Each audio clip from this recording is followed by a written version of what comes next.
السلام عليكم ورحمة الله وبركاته. إن الحمد لله نحمده ونستعينه ونستغفره ونتوب إليه ونعوذ بالله من شرور أنفسنا ومن سيئات أعمالنا.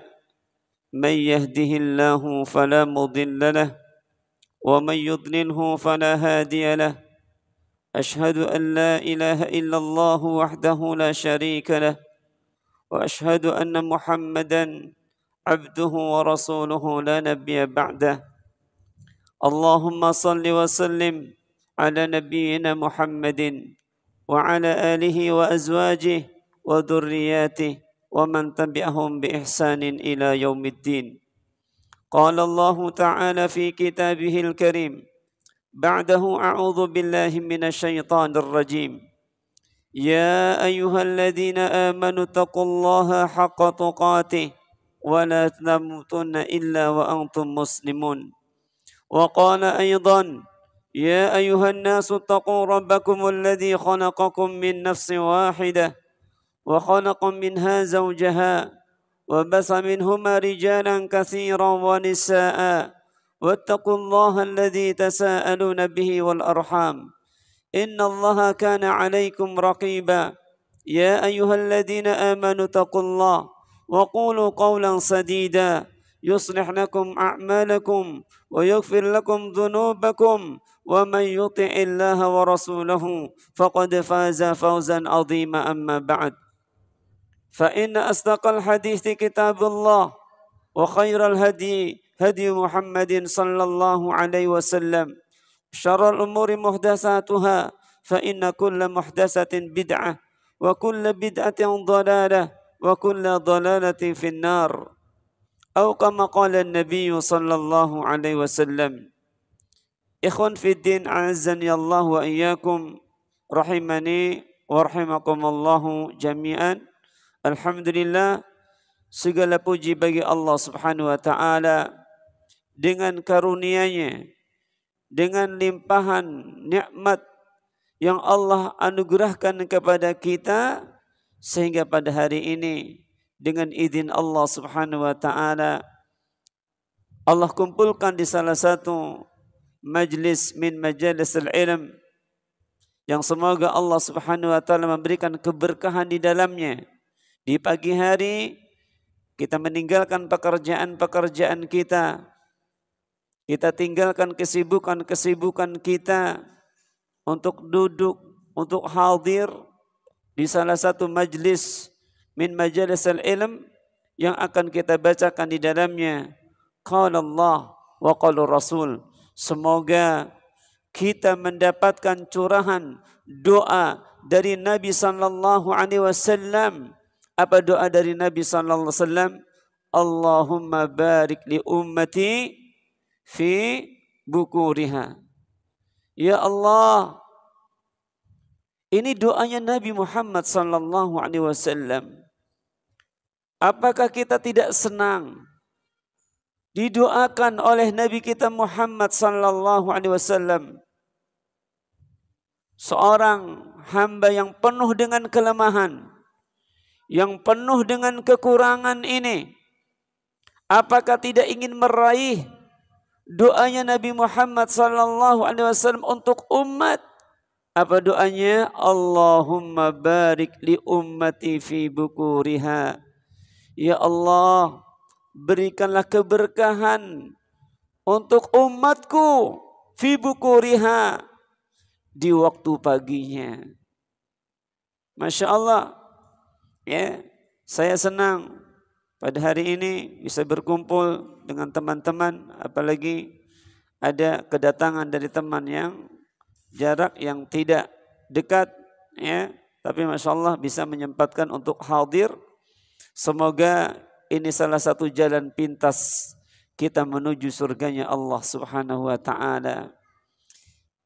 Yang kata Rasulullah sallallahu alaihi wasallam, "Wa man salaka tariqan yaltamisu fihi ilman sahhalallahu lahu bihi tariqan ilal jannah."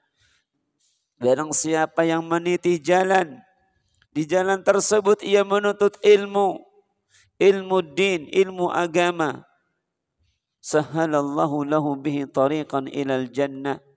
Maka Allah Subhanahu wa taala akan memudahkan dengan sebab jalannya menuntut ilmu din, menuntut ilmu agama, Allah mudahkan baginya jalan menuju ke surga.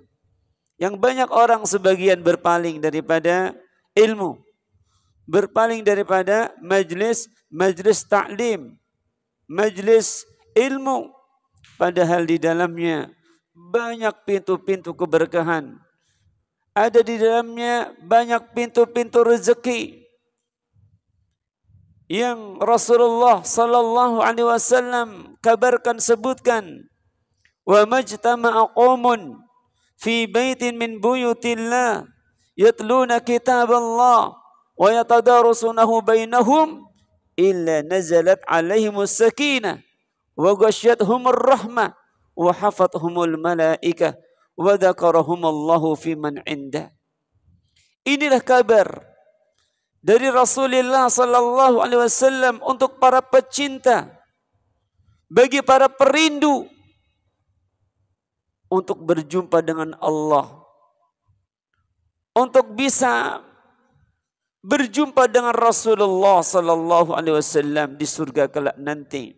Tidaklah sebuah kaum, wa majtama'a qaumun fi baitin min buyutillah, tidaklah sebuah kaum yang duduk-duduk di salah satu rumah di antara rumah-rumah Allah Subhanahu wa taala.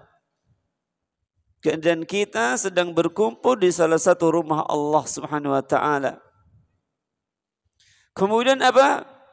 Yatluna kitab Allah, yang di dalamnya dibacakan kitab Allah, yang di dalamnya dibacakan Al-Quranul Karim, sunnah Rasulullah sallallahu alaihi wasallam. Yatluna kitab Allah wa yatadarasunahu bainahum, dan kita saling mempelajarinya dan mereka saling mempelajarinya. Wa yatadarasunahu bainahum illa nazalat alaihimu as-sakinah, maka akan turun kepada mereka adalah as-sakinah, ketenangan, ketentraman. Ketenangan didapat di antaranya adalah di majlis ta'lim, di majlis ilmu. Illa nazalat alaihimus sakinah wa ghasyiyatuhumur rahmah, maka ia akan diliputi dengan apa? Rahmat, kasih sayangnya Allah Subhanahu wa taala. Siapa yang tidak membutuhkan rahmat, kasih sayangnya Allah Subhanahu wa taala? Semuanya membutuhkannya. Karena ketika seorang mengejar kasih sayangnya manusia, itu semu, itu sebentar, itu sesaat. Akan tetapi kasih sayangnya Allah Subhanahu wa taala abadi, selama-lamanya. Karena dengan sebab rahmatnya Allah Subhanahu wa taala kita akan masuk surga. Kita bukan siapa-siapa. Kita bukan siapa-siapa. Kalau bukan karena fadl, kalau bukan karena rahmat kasih sayangnya Allah Subhanahu wa taala. Wahum kemudian apa? Illa nazalat alaihimus sakinah wa ghasyiyatuhumur rahmah wa hafathumul malaikah.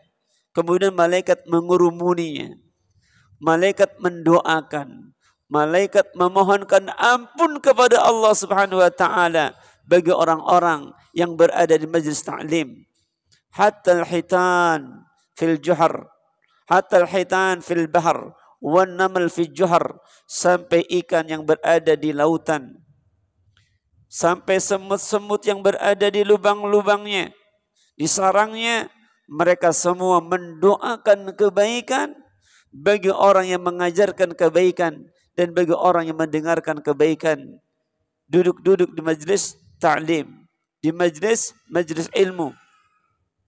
Kemudian wa dzakarahumallahu fiman indah, maka Allah Subhanahu wa taala akan menyanjung, akan memuja, akan memuji bagi siapa?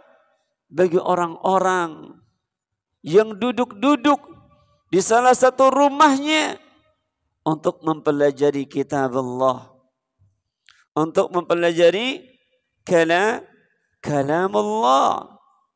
Dan kita di sini insya Allah ya, kita akan membacakan ayat demi ayat yang akan kita sampaikan, yang kita akan pelajari bersama, yang akan kita pahami bersama. Kita akan membahas ataupun membacakan kitab Nawaqidul Islam karya Syekh Al-Mujaddid Al-Imam Imamud Da'wah Muhammad At-Tamimi rahimahullahu ta'ala, yang menjelaskan tentang pembatal keislaman. Ikhwan fiddin azani Allah wa iyyakum rahimani wa rahimakumullahu jami'an. Adalah suatu hal yang sudah dipahami, sudah maklum, sudah diketahui oleh kebanyakan kaum muslimin, bahwa dalam pelaksanaan rukun Islam ada berapa? Ada 5. Pertama 2 kalimat syahadat, yang keduanya salat, kemudian zakat, kemudian puasa, kemudian haji bagi yang mampu. Dan kaum muslimin secara umum itu semua memahami ya, bahwasanya rukun Islam seperti salat, seperti zakat, seperti puasa, kemudian haji, ini ada hal-hal yang membatalkannya atau tidak? Salat, zakat, puasa, haji, ada hal-hal yang membatalkannya atau tidak? Ada. Kira-kira kalau salatnya batal, wudunya batal, ataupun zakat puasanya batal, ibadah salatnya, ibadah puasanya, ibadah hajinya, ibadah umrohnya diterima atau tidak? Tidak diterima. Rugi atau tidak? Rugi. Rugi. Demikian juga dalam pelaksanaan fikih ibadah mahdoh yang lainnya seperti wudu. Ada pembatal wudu. Seperti umrah, kemudian i'tikaf, dan ya ibadah-ibadah yang lainnya. Ada pembatalnya. Oleh karena itu, ya, setiap muslim secara umum mereka mempelajari pembatal ibadah-ibadah tersebut. Di beberapa majelis, di beberapa kajian-kajian membahas tentang hal tersebut. Pembatal salat, rukun-rukun salat, syarat-syarat salat, pembatal salat, begitu juga puasa. Maksudnya apa? Mereka mempelajari hal tersebut. Mempelajari rukun salat, ya, syarat salat, pembatal salat, begitu juga pembatal puasa. Misalnya sering disampaikan di majelis-majelis taklim. Maksudnya agar apa? Apalagi mau menjelang Ramadan, dibahas tentang syarat-syarat puasa, hukum-hukum puasa, pembatal puasa. Ya. Apa tujuannya pembahasan tersebut? Ya, agar ibadahnya dianggap apa? Agar ibadahnya sah.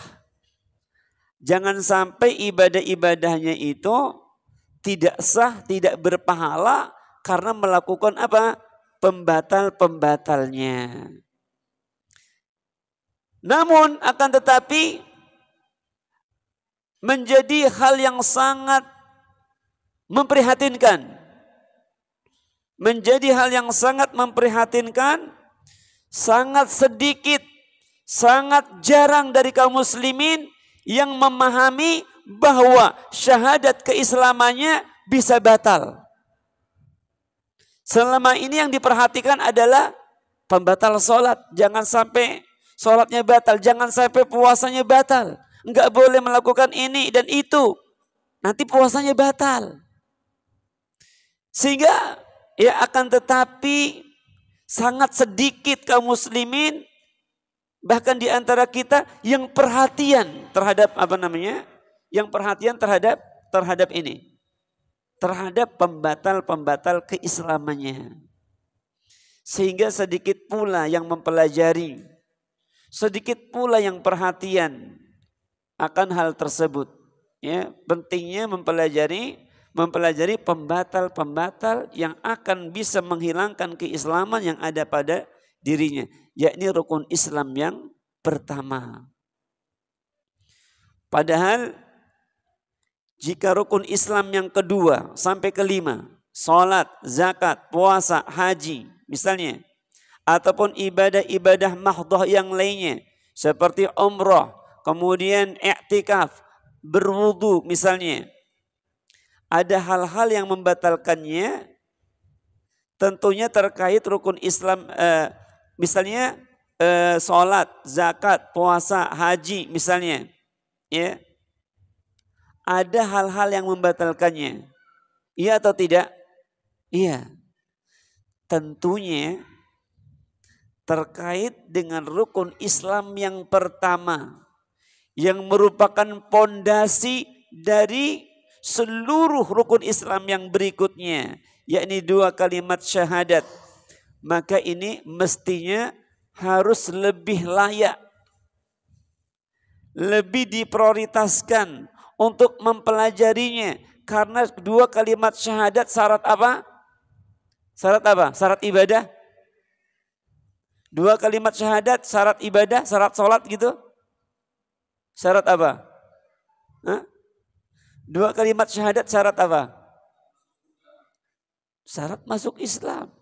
Artinya syarat sahnya keislaman seseorang.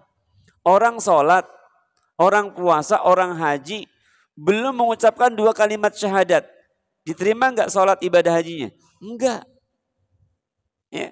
Maka mempelajari 2 kalimat syahadat, mengetahui syarat-syaratnya, mengetahui rukun-rukunnya, mengetahui pembatal-pembatalnya, semestinya harus memiliki perhatian besar. Minimalnya untuk diri kita, minimalnya untuk anak-anak kita, untuk keluarga kita. Itu yang paling penting. Itu yang paling penting. Ya. Maka mestinya kita harus memiliki perhatian besar. Dan karena dengan batalnya syahadat, dengan batalnya keislaman seseorang, ya, dengan batalnya 2 kalimat syahadat yang ia ikrarkan, yang merupakan syarat, ya, keislaman seseorang, ketika batal, apa konsekuensinya? Ya batal juga keislamannya. Kalau batal keislamannya, ya, kalau batal keislamannya, apa konsekuensinya? Ya konsekuensinya lawan daripada Islam.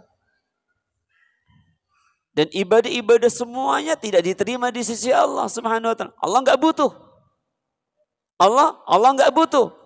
Ya. Sehingga, ya, ikhwan fiddin azan ya Allah wa iyyakum, rahimani wa rahimakumullahu jami'an, seharusnya seorang muslim itu lebih perhatian terhadap perkara-perkara hal yang dapat bisa membatalkan keislaman seseorang, sebelum perhatian terhadap rukun Islam 2, 3, 4, 5. Yang paling prioritas, yang paling penting, yang lebih didahulukan, yang paling kita prioritaskan adalah rukun Islam yang keberapa? Yang pertama, karena merupakan pondasi. Jangan sampai gagal. Jangan sampai gagal pondasinya. Kita bangun rumah, ya, tapi pondasinya, ya, tidak kokoh, tidak kuat. Ya, apa yang terjadi? Bangunan tidak akan kuat, akan roboh bangunannya. Begitupun juga di dalam rukun Islam. Yang harus memiliki perhatian besar itu adalah rukun Islam yang pertama. Rukun Islam yang pertama. Tidak boleh, ya, tidak boleh rapuh. Ya, tidak boleh rapuh. Apalagi ada pembatal-pembatal yang diri kita tidak merasa. Kenapa tidak merasa? Karena kita tidak tahu. Ikhwan fiddin azani Allah wa iyyakum rahimani wa rahimakumullahu jami'an. Baik, kita sekarang masuk pada pembahasan kitab Nawaqidul Islam karya Syekh Muhammad At-Tamimi rahimahullahu ta'ala. Ini perintannya ada kehabisan enggak? Habis printnya? Yang di print habis? Habis ya? Fadal. Ini masih ada ya? Ini siapa? Ini Afan. Buat siapa aja lah. Fadal. Ya. Baik. Ini kita di sini ngaji kitab. Ya, kitab Nawaqidul Islam. Nanti kita ngaji sedapatnya. Kan ada 10. Ya. Nanti kita sedapatnya sampai jam 10.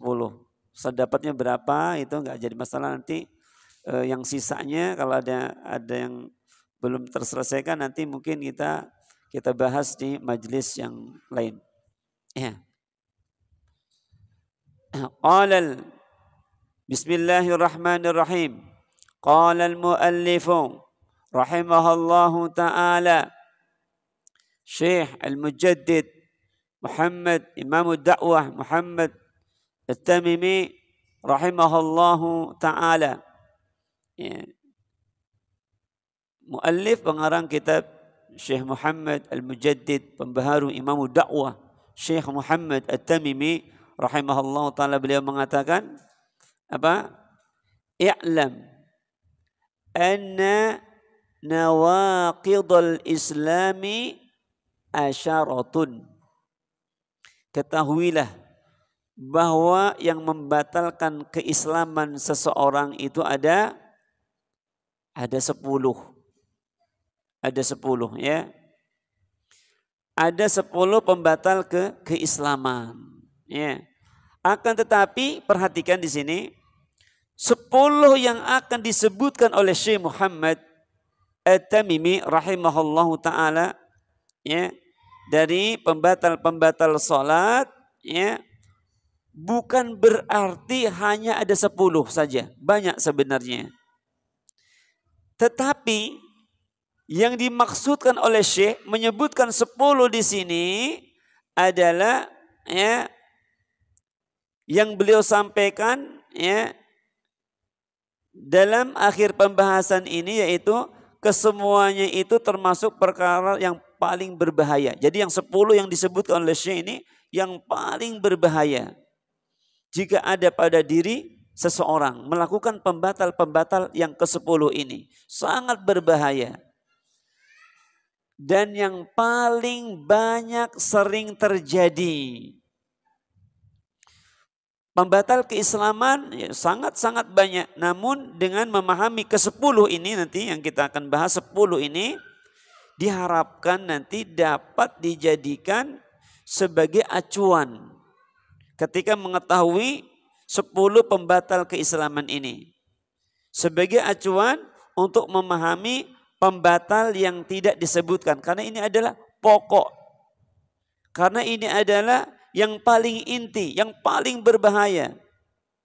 10 pembatal keislaman yang akan disebutkan oleh Syekh Muhammad At-Tamimi rahimahullahu ta'ala. Seorang muslim yang melakukan salah satu pembatal keislaman, ya, ini bisa apa? Bisa apa?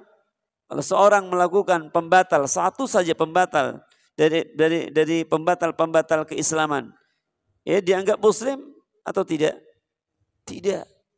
Ya, tidak. Meskipun dianggap muslim oleh orang terdekat kita, sekitar kita, tapi tidak diakui oleh Allah Subhanahu wa taala keislamannya. Na'udzubillah. Kita berlindung kepada Allah Subhanahu wa taala dari yang demikian, ya. Bisa kufur besar, kafir, bisa kafir, ya. Akan tetapi bentuk kekafiran di sini Ada yang sifatnya itu kafir mutlak, ada sifatnya kafir muayyan. Kalau kafir mutlak itu yang menyebutkan orang yang melakukan kekufuran besar, orang yang melakukan pembatal-pembatal keislaman, dia kafir, dia kufur.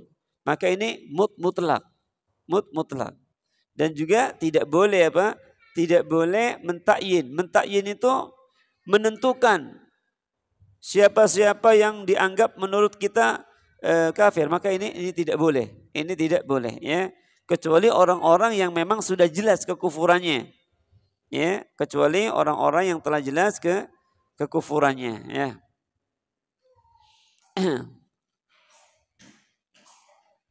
Jadi ada pengkafiran secara mutlak, ada pengkafiran secara muayyan. Kalau kafir mutlak itu kita sebutkan secara umum, sebagaimana di dalam Al-Quran demikian. Tapi kalau untuk ta'yin satu persatu maka ini tidak boleh, ada syarat-syaratnya, ada syarat-syaratnya. Ya. Baik, kita langsung saja pada pembatal keislaman yang pertama.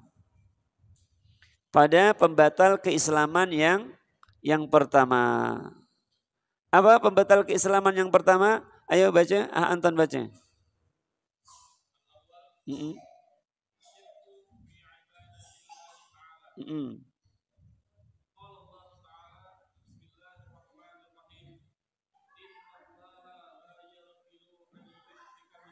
Ayyushraka.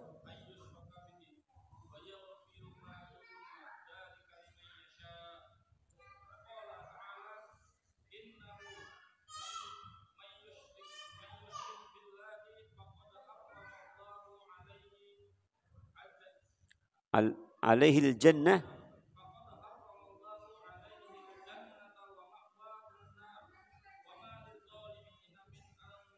Ya.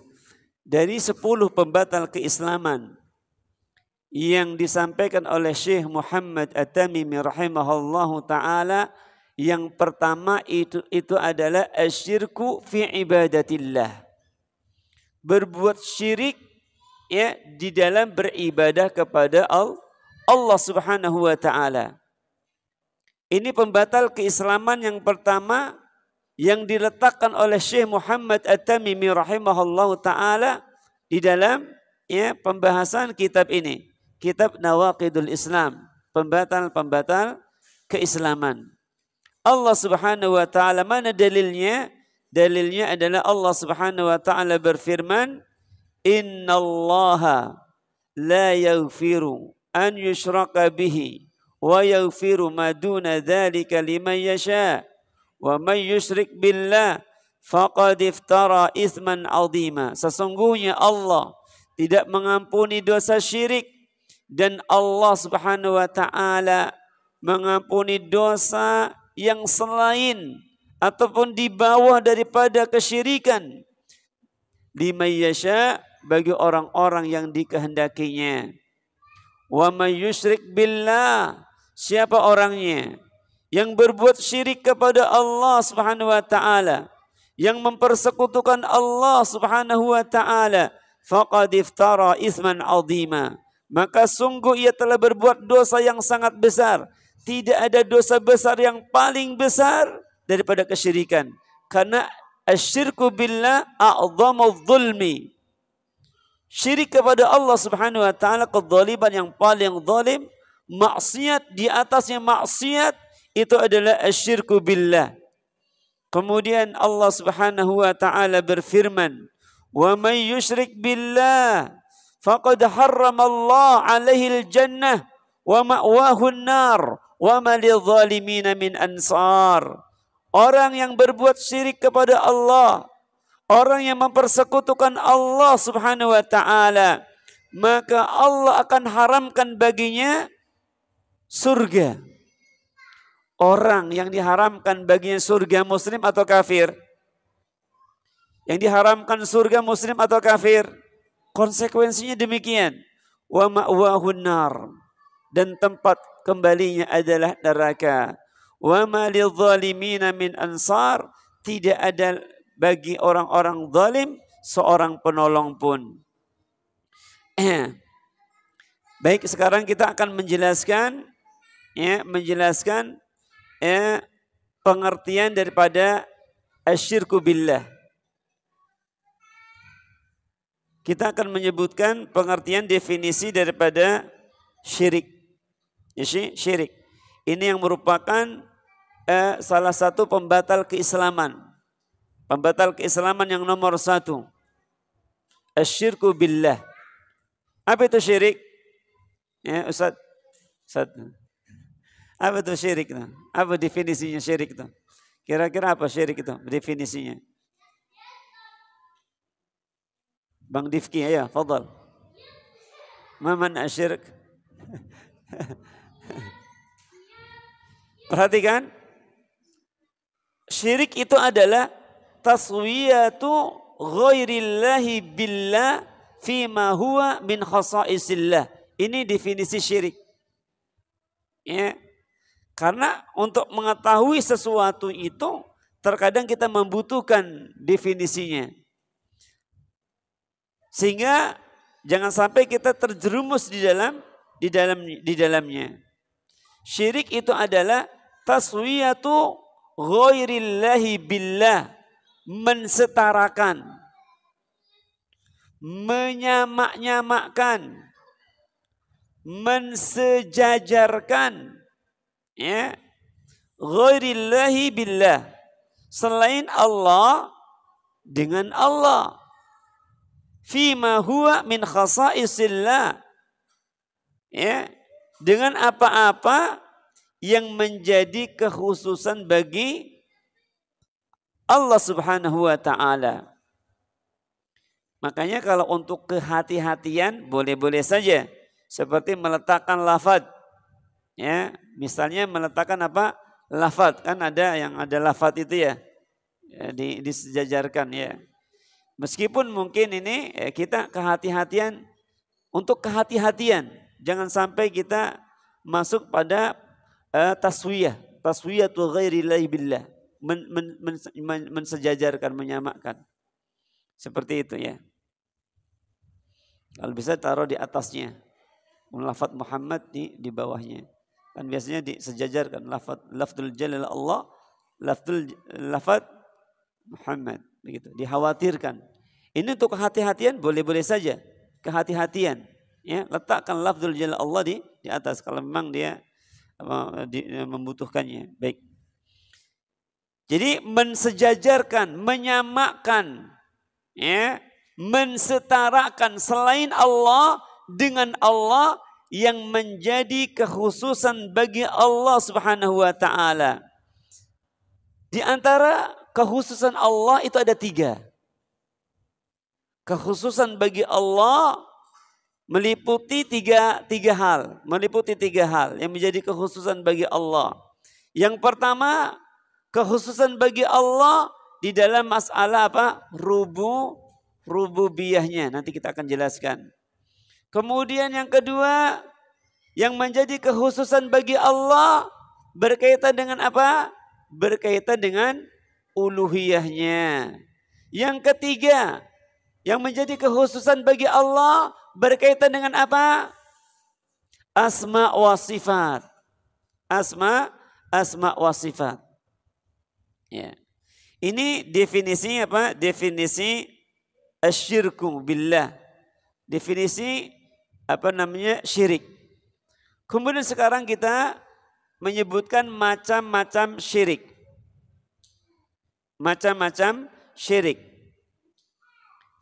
Syirik ditinjau dari kekhususan bagi Allah Subhanahu wa ta'ala yang dipersekutukan dengannya, maka jenis syirik dalam tinjauan ini terbagi menjadi 3 macam. Ya, seperti yang kita sebutkan tadi, yang menjadi kekhususan bagi Allah.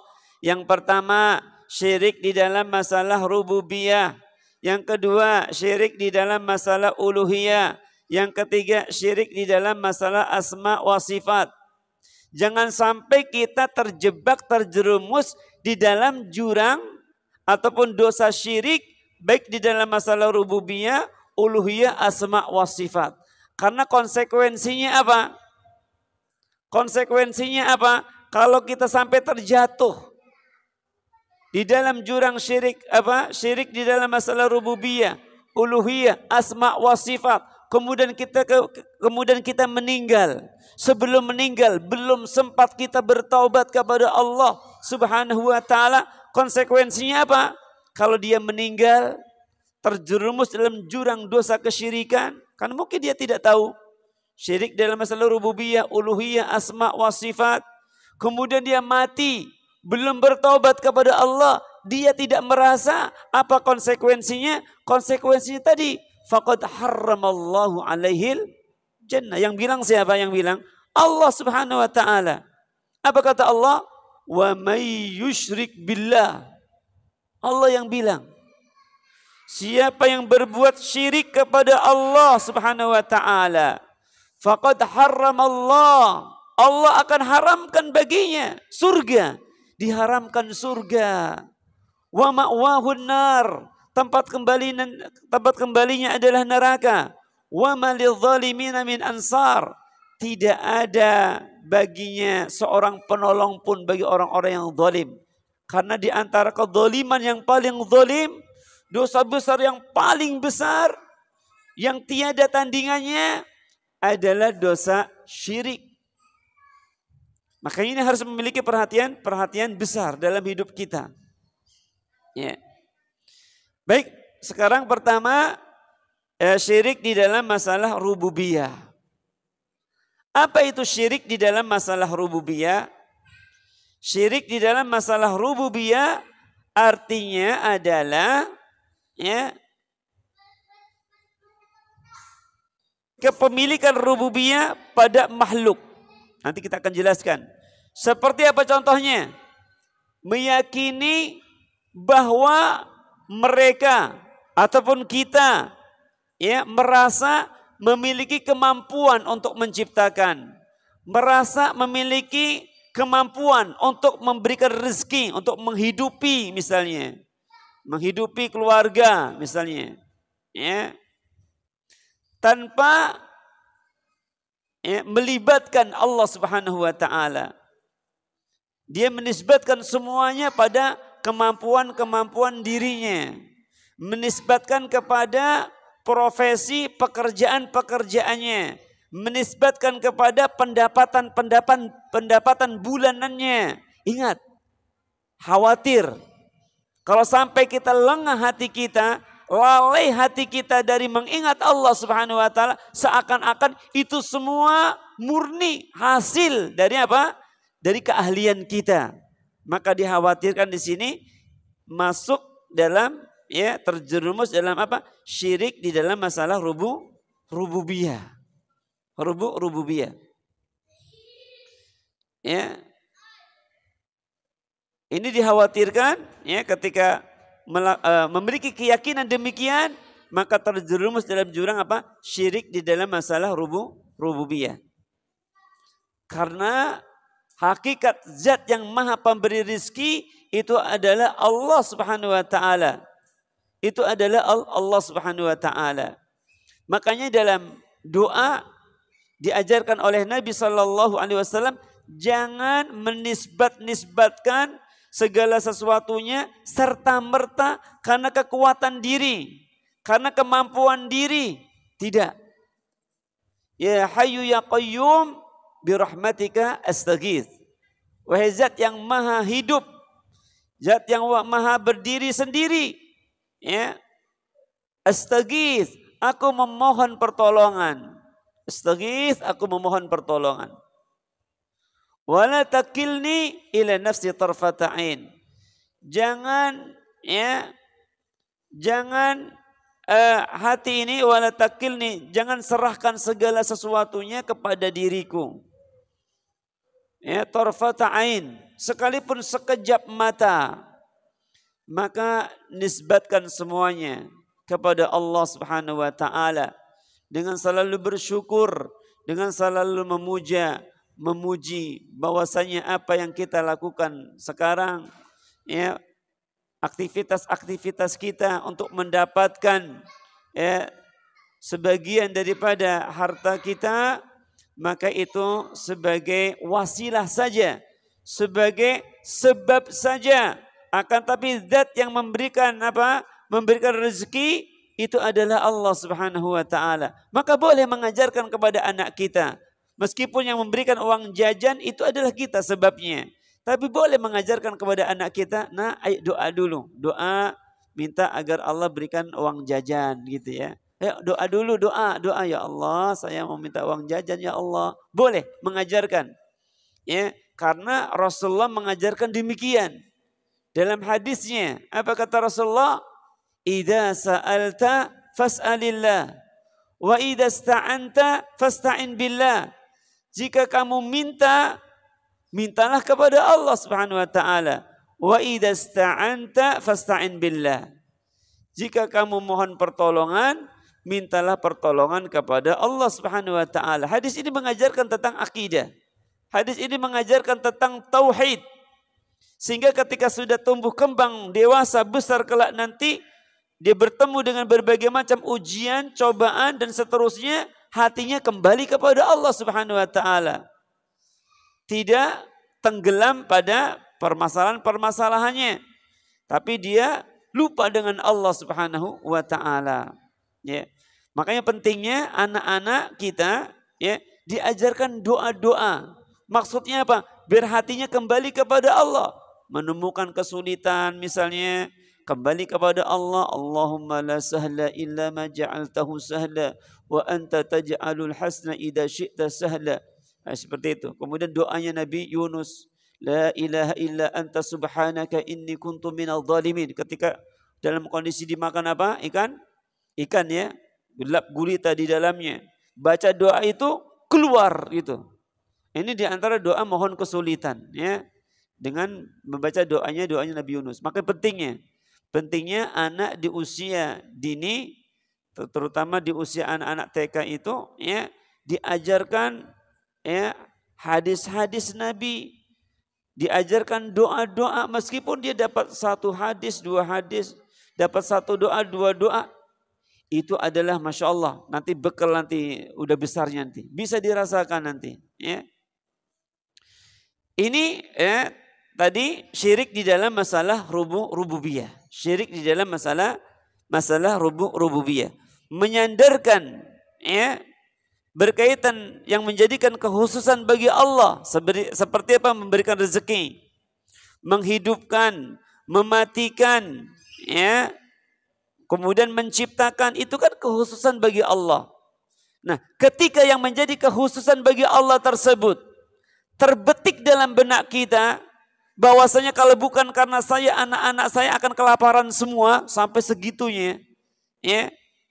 Belum lagi kalau ada yang meninggal ya, dia bilang bagaimana dia meninggal, siapa yang akan menghidupi saya, begitu ya. Kan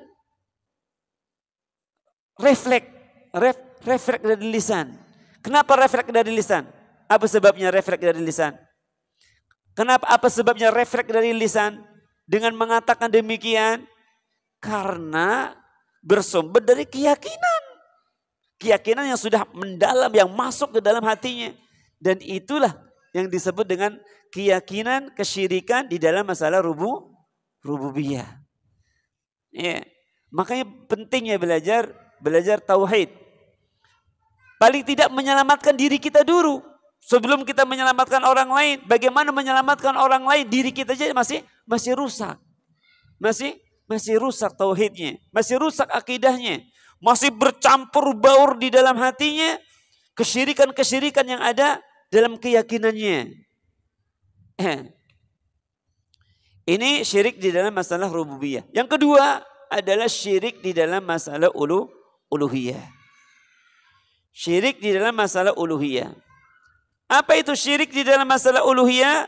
Yaitu mempersembahkan kepada makhluk segala bentuk peribadahan. Seperti sholat, puasa, apalagi berkurban, apalagi nazar, ya, dan doa, ya, dan macam-macam jenis kesyirikan yang lainnya. Dan ya, doa termasuk ya. Ini ketika dia tujukan kepada selain Allah Subhanahu wa taala, keyakinannya keyakinannya ketika dia berkurban, ya, membaca bismillah, kemudian dia memiliki keyakinan, nanti dagingnya dimakan. Tapi kalau kepalanya tanam di pojok bangunan misalnya, ya, ketika mau bangun rumah begitu, atau nanti darahnya ditaruh di pojok-pojok siku, sisi rumah misalnya. Biar apa? Biar jangan diganggu. Siapa yang ganggu? Ganggu sama jin. Ya, ternyata bukan tidak mengganggu, tapi justru menjadi sarangnya. Begitu ya. Ini penting sekali. Ini penting sekali. Ya, kita mempelajari tauhid, kemudian mengenal jenis-jenis kesyirikan. Sehingga dengan mengetahui hal tersebut kita berusaha berhati-hati. Berusaha bagaimana terhindar dari hal-hal yang menghantarkan kepada kesyirikan. Karena kalau seorang terjatuh dalam jurang kesyirikan, kemudian sebelum ketika dia mati meninggal, belum sempat bertobat kepada Allah akan dosa besarnya tersebut berupa kesyirikan, ya konsekuensinya tadi yang disebutkan oleh Allah Subhanahu wa taala. Ya. Faqad harramallahu alaihil jannah, diharamkan baginya surga. Kalau orang-orang yang diharamkan baginya surga muslim atau kafir? Kafir. Kalau muslim masih ada harapan masuk surga, ya. Meskipun ada dosa-dosa, masih ada harapan. Meskipun harus dibersihkan dulu di dalam neraka, masih ada harapan kalau muslim ahli tauhid maksudnya, ahli tauhid. Tapi kalau kafir ada harapan atau tidak? Kalau sudah dihukumi kafir oleh Allah Subhanahu wa taala, ada harapan masuk surga atau tidak? Tidak. Ya, tidak, ya. Kemudian yang ketiga adalah syirik di dalam masalah asma wa sifat. Syirik di dalam masalah asma wa sifat, nama-nama dan sifat-sifat Allah Subhanahu wa taala. Yaitu menamai atau mensifati makhluk dengan nama atau sifat yang merupakan kekhususan bagi Allah Subhanahu wa taala, atau juga menolak nama ataupun sifat-sifat Allah Subhanahu wa taala, tidak menerima kabar dari Allah dan Rasulnya. Allah Subhanahu wa taala menjelaskan di dalam salah satu ayatnya, salah satu sifatnya misalnya Ar-Rahmanu 'alal arsy istawa. Allah Zat yang maha penyayang bersemayam di atas arsy. Oh bukan, gak mungkin. Akhirnya tidak menerima sifat istiwa yang Allah sebutkan dalam Al-Quran. Akhirnya ditakwil. Ya, ditakwil dengan istaula misalnya. Maka ini adalah bentuk penyimpangan. Bentuk penolakan meskipun melalui takwil. Kemudian Allah Subhanahu wa taala berfirman, bal yadahu mabsutatan. Kedua tangan Allah itu terbuka. Allah yang menyebutkan tangan, dua tangan. Kemudian enggak mungkin. Kalau Allah memiliki dua tangan sama dong dengan makhluk. Kalau Allah sama dengan makhluk enggak mungkin. Maka disifati dengan apa? Mukhalafatul lil hawadisi, sifat apa? Yang sering diucapkan tuh. Sifat apa? Berbeda dengan makhluk yang ada di muka bumi ini. Ya. Dan ini keyakinan-keyakinan ataupun pemahaman-pemahaman yang menyimpang. Allah sebutkan ini, kita ini. Kata Allah ini, kita begini. Ya, Rasulullah menetapkan demikian, kita katakan demikian. Seperti itu, ya. Ini keyakinan di dalam masalah asma wa sifat. Ketika menyimpang di dalam masalah asma wa sifat, ini namanya syirik namanya. Menolak nama dan sifat Allah. Tidak meyakini apa yang Allah sebutkan di dalam Al-Quranul Karim tentang nama-nama dan sifat-sifat Allah Subhanahu wa ta'ala. Maka ini syirik di dalam masalah asma wa sifat. Atau juga kita punya anak kita dikasih nama Ar-Rahman. Anak kita kasih nama Ar-Rahman. Enggak boleh. Dan ini termasuk bentuk kesyirikan.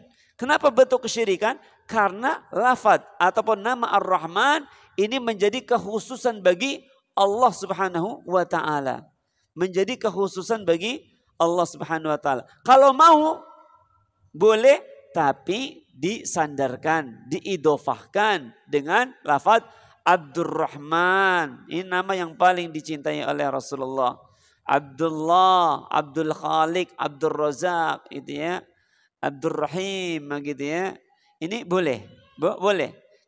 Bahkan kalau disandarkan kepada Abdun, maka menjadi nama yang bagus, nama yang indah, nama yang indah. Ya.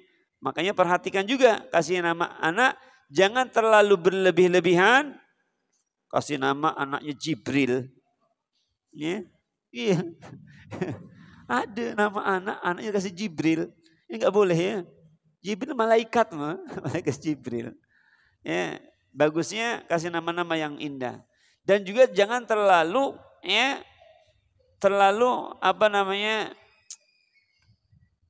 meremehkan. Seperti nama anaknya Jahim.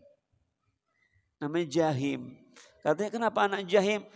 Ada bagus dalam Al-Quran sebutkan Jahim namanya itu. Benar, ada namanya Jahim. Namanya. Kemudian kasih lagi anaknya Jahlun gitu ya. Jahlun. Iya. Seperti itu ya. Kasihan udah besar. Akhirnya udah besar ya. Ya Utsman, kaifa haluka ya Utsman? Masya Allah. Utsman, mumtaz Utsman ya, insyaallah. Anta waladun salihun, insyaallah. Baik. Ini ya berkaitan dengan asma wa sifat. Syirik di dalam masalah asma wa sifat ya ima dia menyamakan dengan makhluk, seperti makhluk seharusnya dikasih nama hamba, kita kasih nama-nama Allah. Ya, nama-nama Allah. Ya, seperti Ar-Rahman, Ar-Razzaq misalnya. Kan zat yang maha pemberi rezeki. Tapi kalau disandarkan pada Abdun boleh. Atau juga menolak nama ataupun sifat Allah yang ada dalam Al-Quran. Ini bentuk apa? Ini diantara bentuk apa? Diantara bentuk kesyirikan. Karena menolak apa yang Allah sifatkan pada dirinya. Ya. Atau juga menolak karena sebab. Apa sebabnya menolak itu? Apa sebab menolak nama dan sifat Allah? Apa sebabnya? Sebabnya diantaranya tamsil. Sebabnya. Apa itu tamsil? Nyamak-nyamakan. Siapa yang suruh nyamak-nyamakan? Dia seorang mah. Antum aja mau disama-samakan. Gak mau kan? Antumnya ganteng sekali. Seperti itu tuh. Seperti Kirdun tuh. Ganteng banget. Kan sama. Gak boleh ya. Gak boleh. Makhluk saja gak boleh ya. Apalagi karena antum ini Samudin gak mungkin lah. Berarti antum gak punya muka. Waduh udah dibilang gak punya muka ya. Orang gak punya muka mau ke tembok. Ya. Seperti naudzubillah ya. Artinya gak boleh. Gak boleh menyamakan. Yang pada akhirnya apa? Karena dia menyamak-nyamakan. Kemudian ya dia dengan niat tanzih. Dengan niat itu mensucikan. Ya, dengan niat mensucikan, kalau begitu gak mungkin Allah Subhanahu wa taala punya wajah misalnya. Oh, wajah di sini maksudnya adalah rahmah, rahmat kasih sayangnya Allah. Oh, maksudnya wajah di sini adalah ridhonya Allah Subhanahu wa taala. Ketika datang firman Allah, wa yabqa wajhu rabbika dzul jalali wal ikram, ditolak semuanya. Apa yang Allah sebutkan dalam Al-Quran berkaitan dengan nama-nama dan sifat-sifat Allah Subhanahu wa taala, ya sama-samakan dengan makhluk, maka ini bentuk kesyirikan. Namanya jajar-jajarkan yang pada akhirnya fatal lagi menolak nama ataupun sifat Allah. Jadi kaidah ahli sunnati wal jamaah berkaitan dengan nama-nama dan sifat Allah Subhanahu wa taala, sami'na. Kita cukup mendengar dan mengimani sudah cukup. Jangan terlalu dalam-dalam memikirkan segala sesuatunya, jangan. Tidak perlu. Urusan Allah kita jangan mengurusi tentang urusan Allah. Allah bersemayam di atas istiwa, jangan pikir-pikirkan gimana istiwanya, ngapain, jangan. Cukup beriman sudah cukup. Sebagaimana dikatakan oleh Al-Imam Malik rahimahullahu ta'ala. Ya. Baik, kemudian Ikhwan fiddin azani Allah wa iyyakum rahimani wa rahimakumullahu jami'an. Kemudian ditinjau dari besar kecilnya, syirik ini terbagi menjadi dua macam ya. Ya, ada syirik apa? Ada syirik akbar, ada syirkul asghar. Ada syirik besar, ada syirik kecil. Ada syirik kecil. Apa perbedaannya? Syirik besar dengan syirik kecil, yaitu kalau syirik besar, syirkul akbar, ya, memalingkan sebagian bentuk ibadah kepada selain Allah. Apa contohnya syirik akbar, syirik besar? Apa contohnya? Contohnya adalah doa. Ini syirik besar. Doa. Artinya ketika doa ini kita palingkan kepada selain Allah Subhanahu wa taala, maka ini adalah syirkul akbar, syirik besar. Meminta berdoa kepada selain Allah Subhanahu wa taala ini adalah syirkul akbar. Kemudian yang kedua, apa contohnya lagi? Kurban. Ya, kita menyembelih sembelihan hewan kurban atau menyembelih hewan, kemudian kepalanya ditanam atau dipersembahkan kepada lautan ataupun pada sawah misalnya, dengan tujuan biar nanti hasil panennya bagus, biar nelayan, biar hasil nelayannya bagus, begitu ya. Maka ini adalah syirik besar. Ya. Terjadi gak di tengah-tengah, di sebagian tengah-tengah kaum muslimin, terjadi atau tidak? Terjadi. Kenapa terjadi? Karena tidak paham. Kenapa tidak paham? Karena tidak belajar. Karena tidak belajar ya. Kemudian yang ketiga apa lagi contohnya? Nadar. Nadar. Kalau tahun depan saya naik pangkat, saya mau ziarah kubur ke makam para wali untuk mengucapkan terima kasih misalnya. Iya, makanya kan ramai biasanya, ada bahkan ada turnya ya. Tur ini ya, kemana-mana. Ini contohnya seperti itu ya. Kemudian meminta-minta di sana, tabarruk, ngalap berkah di dalamnya. Ya, ngalap berkah di dalamnya. Maka ini adalah bentuk syirik akbar.